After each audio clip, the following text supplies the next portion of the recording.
తాకట్టులో ఉన్న బంగారాన్ని విడిపించి ఆ రోజు ఆన్లైన్ ధరకే కొంటుంది కొమ్మూరి గోల్డ్. అస్మద్గురుభ్యో నమః. సుమన్ టీవీ ప్రేక్షకులందరికీ కూడా నమస్కారం. మీ ముందున్నది డాక్టర్ టికేవి రాఘవన్, విశ్రాంత గణిత శాస్త్ర అధ్యాపకుడు. గత తరంలోని 11 మంది దిగ్దంతుల దగ్గర బ్రహ్మసూత్రములు, అలాగే ద్రవిడ ప్రబంధము, అదే పద్ధతిలో పురాణములు తెలుసుకుని వృత్తిరీత్యా ఇంజనీరింగ్ కాలేజీలో పనిచేస్తూ ఇలాంటి ఛానల్స్కి, అలాగే బయట కూడా ఎవరైనా అడిగినట్టయితే వాళ్ళకు కూడా ధర్మశాస్త్ర విషయాలు, సందేహాలు తీర్చుతూ ఉంటాం. అది సంగతి. దీని వెనకాల అంతమంది పండితుల శుభాశీస్సులు ఉన్నాయి కనుక చెప్పే ప్రతి మాట కూడా ఆధారం లేకుండా చెప్పడం అలవాటు లేదు అని జ్ఞాపకం చేస్తూ, దీంట్లో చెప్పిన విశేషాలకు సంబంధించి మీరు ఒక్కసారి మూలము వెతుక్కోగలిగితే మూలము చూడండి. తరువాత ఇతర విశేషాల గురించి అడిగినట్టయితే అడగవచ్చును. మిత్రులారా, ఒక తమాషా ప్రశ్న వేశారు. కొత్త ఇంట్లో 48 రోజుల పాటు చెయ్యకూడని పనులేమిటి? కొత్త ఇల్లు అన్నారు, బాగుంది. ఈ 48 రోజుల లెక్కేమిటి? ఎవరు పెట్టారు అంటే 7 వారాలు, 7 ఏళ్ళు 49. అదే ఎవరన్నా చెప్పారా 48 రోజులని? లేదే, ఎక్కడా లేదే ఇలాంటిది. కొత్త ఇంట్లో ప్రవేశించారు, ఆనందంగా ఉండండి. ఇది కానీ దీనికి సమాధానం చెప్పి తీరాలి. కొత్త ఇంట్లో ప్రవేశించినప్పుడు ఈ మధ్య ఇల్లు కట్టుకుంటున్నారు. ఇల్లు కట్టుకుని ఆ పూజ చేసుకుంటారు, వాస్తు పూజ అంతా అయిపోతుంది. అప్పుడు నెమ్మదిగా సామాన్లన్నీ చేర్చుకుంటారు.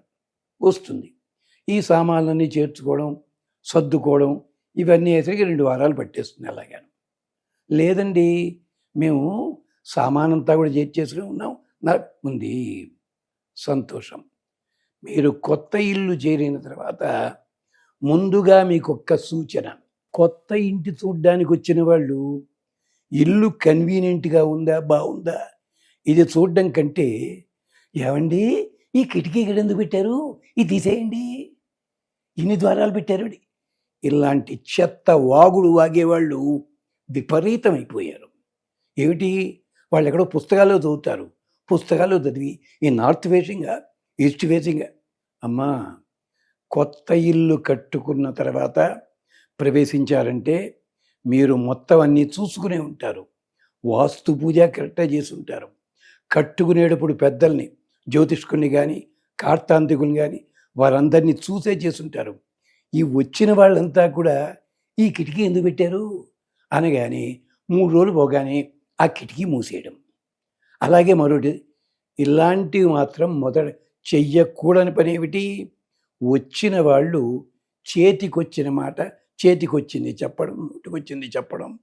ఇది మాత్రం దయచేసి మీ మనస్సుల్లో పెట్టుకోకండి. మేము కొత్త ఇంట్లో ప్రవేశించామంటే మా వాస్తు పూజ సక్రమంగా జరిగింది, మా ఇంటికి అన్నీ కూడా సక్రమంగా చేశాం, ఇంటికి వచ్చిన వాళ్ళందరికీ చక్కగా భోజనాలు పెట్టాం, అందరికీ వస్త్రాలు పెట్టాం, శుభకార్యంగా చేశాం, ఈ ఇల్లు 10 రకాల ఉపయోగాలు ఉండాలి అనే ఉద్దేశంతో పెట్టాం. పూజ గది పెద్దగా పెట్టినా పెట్టకపోయినా పూజ చేసుకున్నాం. ఈ విశ్వాసాన్నట్టే పెట్టుకోండి. ఇది మొదటిది. రెండోది, దీనికి మీకు తెలియడం కోసం చెప్తున్నాను. ఎక్కడైనా తేడా వచ్చిందనుకోండి, కొంచెం మార్పులు చేసుకోవచ్చు, చిన్నవి. ఏమిటి, పిల్లల కోసం ర్యాక్లు తయారు చేయాలి, అది దిగట్లేదు, ఎలా చేయాలండి, కొంచెం చేసుకోవచ్చు.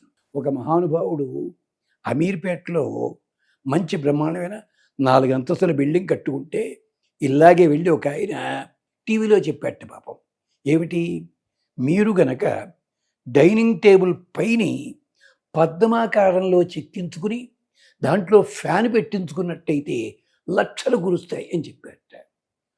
ఆయన డైనింగ్ హాలు బాగానే ఉంది, డైనింగ్ హాల్ పైన ఫ్యాను ఉంది, అంతా బాగానే ఉంది. ఇది టీవీలో ఎవడో చెప్పాట మహాపాపం. వీళ్ళు వెళ్ళి భోజనం చేసిన వాళ్ళు నోరు మూసుకు రావచ్చు కదా, ఇదంతా చెప్పి వాళ్ళ బుర్రలు తగలబెట్టారు. అప్పుడు ఆ మహానుభావుడు ఇది జరిగింది 2007లో. సుమారు 40,000 ఖర్చు పెట్టి పైనంతా గోడంతా మళ్ళీ చెక్కించి ఉన్న ఫ్యాన్ ఊడలాగి కొత్త రింగు పెట్టి ఫ్యాను పెట్టారు, పద్మాకారంగా చేశారు. ఆ తర్వాత ఆయన ఆఫీసు నుంచి భోజనానికి కూర్చున్నాడు. ఆయన ఆవిడను. ఆ ఫ్యాను కాస్త తెగి నెత్తి మీద పడి కూలింది. ఎందుకని? మీరు ఫ్యాను లాంటివి పెట్టించలేడు. బిల్డింగ్ కట్టేటప్పుడైతే గట్టిగా ఉంటుంది. ఒకసారి కట్టిన బిల్డింగ్ని మళ్ళీ చెక్కినట్టయితే ఇంతకుముందు గట్టితనం రాదు. దయచేసి ఇలాంటి పనులు చేయకండి. ఇది రెండో పని. మూడో పని ఏమిటి అంటే, దయచేసి మీరు వదిలే చెప్పులు ఇంటికి బయట వరండాలో వదిలిపెట్టండి. చెప్పులతో తిరగడం మనకు అలవాటే, వంటిట్లో దాకా తిరుగుతుంటాం. అన్యాయం. చెప్పులకి ఉండే చోటు ఇవ్వండి.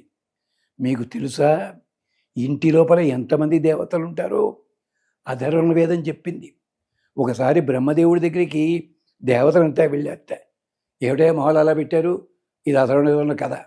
ఏం లేదయ్యా, మానవులు గట్టిగా 100 ఏళ్ళు బతకరు, వాళ్ళకేమో ఇళ్ళు, ఫ్లాట్లు, 15 గదులును, మేము ఉన్నాం బతుకు బస్ స్టాండు, గాల్లో ఉంటాను దేవతలంతా అన్నట్టు వాళ్ళు. అనగానే బ్రహ్మదేవుడు అన్నాడు, నువ్వు వెళ్ళి వాళ్ళ ఇంట్లో ఉండండి అయ్యా మీరు అన్నట్ట.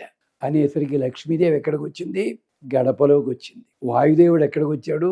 ముందు గదిలోకి వచ్చాడు. ఇంద్రుడు ఎక్కడికి వచ్చాడు? క్యాష్ బాక్స్ పెట్టుకుంటామే అక్కడికి వచ్చాడు కుబేరుడితో పాటుగా. లక్ష్మీదేవి గడపతో పాటుగా మధ్య గదిలోకి వచ్చింది. ఇలాగ మొత్తం దేవతలంతా నింగినున్న దేవతల నిజవాసం అన్నట్టుగా మన ఇంట్లో అన్ని చోట్ల దేవతలు ఉంటారు. ఇది గుర్తుపెట్టుకోండి.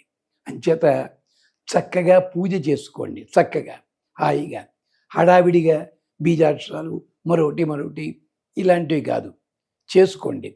ఈ మధ్య కొత్తిళ్ళు కట్టుకున్న తర్వాత వారం గ్రూపులుగా పూజలు చేయడం కంపల్సరీ ఏం కాదు, వీలైతే చేసుకోండి. ఇది అలాగే పిల్లల పుస్తకాలు ఎక్కడ పెట్టుకుంటారో వాటికి ఓ చోట ఏర్పరచుకోండి. బట్టలకి ఓ చోట ఏర్పరచుకోండి. బట్టలు కానీ చెప్పులు కానీ మీ ఇష్టం ఇంట్లో పడేయకండి. కొత్త ఇళ్లలో అందరు ఇలాగే ఉంటుంటారు. ఏ కుర్చీ ఎక్కడ పెడతారో తెలియదు, ఏ బట్టలు ఎక్కడ పెడతారో తెలియదు. వద్దు. దాన్నే ఇంగ్లీష్లో టైడీనెస్ అన్నాడు. క్లీన్లీనెస్ కాదు, టైడీనెస్. అంటే ఏ వస్తువు ఎక్కడ ఉండాలో అక్కడే ఉండాలి. ఈ కుర్చీ అన్న పదానికి అర్థం తెలుసా అండి? కూర్చ. దానికి అధిపతి ఎవరో తెలుసురా? వాయుదేవుడు. మంచి బలంగా కూర్చుంటట్ట ఆయన దాంట్లోనూ. ఇది వేదం చెప్పింది. అందుకని మీరు 48 రోజుల దాకా అంటున్నారే, కాదు. ఇంటి లోపలికి ఎవరైనా వస్తే ఆ వైబ్రేషన్స్ పాజిటివ్గా అనిపించి ఎంత బాగుందండి ఇల్లు అనిపించాలి. అదేమిటి, ఇది ఇక్కడ ఎందుకు పెట్టారు? దయచేసి ఇంకొకటి, ఇంటికి గుమ్మానికి ఒక బూడిద గుమ్మడికాయ వేళ్లాడి తీసుకోండి. దాని మీద ఒక 1/4 కిలో ముక్క పటిక, 1/4 కిలో కంటే ఎక్కువ అక్కర్లేదు, అంటే కరెక్ట్ 1/4 కిలో ఉండక్కర్లే, ఒక ముక్కే ఉంటే తక్కువ, అది కూడా పెట్టుకోండి. తరువాత మీ ఇంట్లో ప్రతి గదికి కూడా ప్రతిరోజు సాయంకాలం కనీసం 6 నెలల పాటు హారతి ఇచ్చి దిష్టి తీసేసి దిష్టి బయటపడేయండి.